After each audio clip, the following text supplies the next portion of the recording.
తెలంగాణలో తక్కువ ఫీజులతో high quality results ఇస్తున్న ఏకైక సంస్థ తిరుమల్ ఐఏఎస్ ఇన్స్టిట్యూట్. మన దేశంలోని ఓ గ్రామంలో పొయ్యి వెలగదు.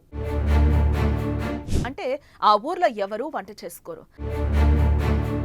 పెరిగిన గ్రామంలో నివసించేవారు మాత్రం 500 మంది పౌరులు మాత్రమే.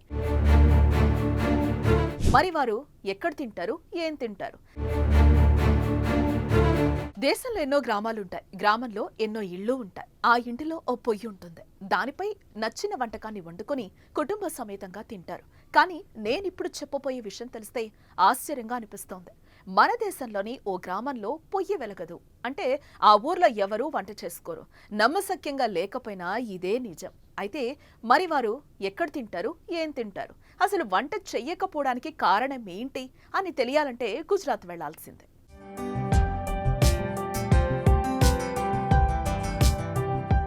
గుజరాత్లోని మహేసనా జిల్లా బెచరాజీ తాలూకాలో చందన్కి అనే గ్రామం ఉంది. ఈ గ్రామంలో మొత్తం 80 కుటుంబాలు నివసిస్తున్నాయి.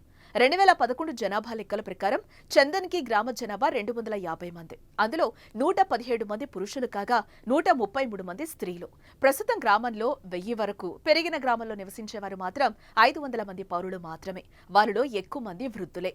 మిగిలిన వారు ఉపాధి కోసం వివిధ కారణాలతో బయట నివసిస్తున్నారు.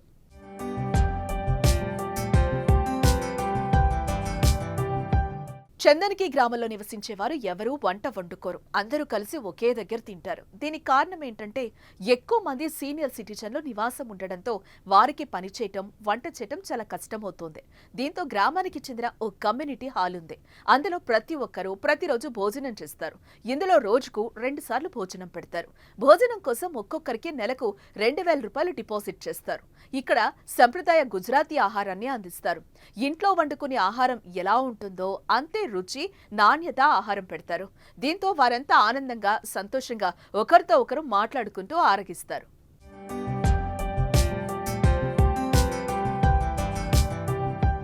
మరి వీళ్ళకి పిల్లలు లేరా? ఉంటే ఏమయ్యారు? ఎందుకు వీరిని పట్టించుకోవడం లేదు అని డౌట్ మీకు రావచ్చు. కానీ వీరందరికీ సంతానం ఉన్నారు.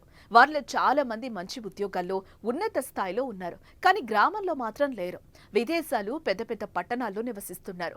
మరికొందరికి కొడుకులు, కూతుళ్లు అమెరికా, కెనడా, ఆస్ట్రేలియాలో చదువుకుంటున్నారు. ఈ కారణంతోనే ఊరు వయోవృద్ధులతో నిండి నిశ్శబ్దంగా మారింది. కొందరు పేరెంట్స్ ను తీసుకుని వెళ్లాలని పిలిస్తే మరికొందరు పట్టించుకోని వారు ఉన్నారు. ఒక్కొక్కరిది ఒక్కో కథ. చాలా మంది గ్రామ వాతావరణానికి అలవాటు పడి నగరాల్లో ఉండలేక పిల్లలకు దూరంగా గ్రామాల్లోనే ఉంటున్నారు.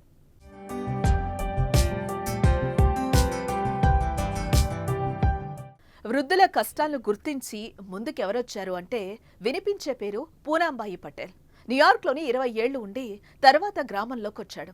భార్య, బిడ్డలు పట్టణంలో ఉన్నా సరే తనకు మాత్రం పుట్టిన ఊరు, ఆ ప్రజలే ముఖ్యమని భావించాడు.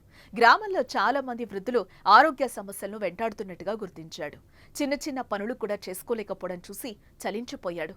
ఒంటరితనం మాట ఎలా ఉన్నా ఒక్క పూట వండుకొని కడుపు నిండా లేకపోవడం ఆయనను కలిచివేస్తుంది. దీంతో గ్రామంలో ఓ కమ్యూనిటీ హాల్ నిర్మించి అంతా ఒక్క దగ్గరే భోజనం చేసే విధంగా పరిస్థితుల్ని తీసుకొచ్చాడు.